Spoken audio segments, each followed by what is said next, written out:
નમસ્તે વિદ્યાર્થી મિત્રો. નમસ્તે. આજે આપણે અભ્યાસ કરીશું બળ અને દબાણ. ચાલો પ્રવૃત્તિ કરીને સમજીશું. ટ્રે લીધી છે. જો ટ્રે તમારી પાસે ગોળ હોય તો વધારે સારું. આપણે ચોરસ ટ્રે લીધેલી છે. એક લીધી છે બોટલ. આ બોટલને ચારે બાજુ સમાન અંતરે 4 કાણા પાડેલા છે. વિદ્યાર્થી મિત્રો ધ્યાન રાખો કે આ કાણા પાડતા સમયે તેનું અંતર સમાન હોવું જોઈએ અને ઊંડાઈ પણ સમાન હોવી જોઈએ. હવે આપણે અંદર પાણી ભરીશું.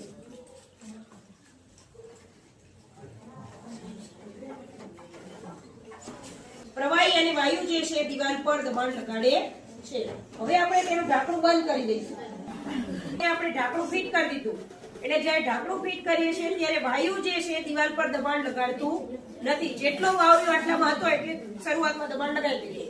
હવે અંદર વાયુ નથી એટલે દબાણ લગાડતું નથી. હવે ધ્યાન રાખજો, જેમ જેમ હું ઢાંકણું ખોલીશ એટલે શું થશે? ઢાંકણું ખોલીશ એટલે બહારની હવા જે છે અહીંયા પ્રવેશશે.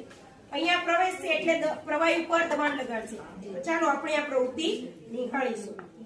જુઓ, જેટલું હવાનું દબાણ વધારે એમ પાણીનું પ્રેશર વધારે.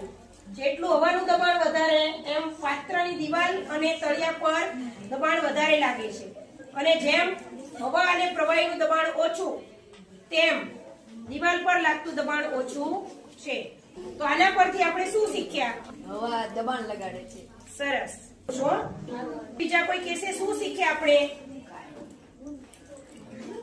પ્રવાહીઓ અને વાયુ દ્વારા લગાડવામાં આવતું દબાણ.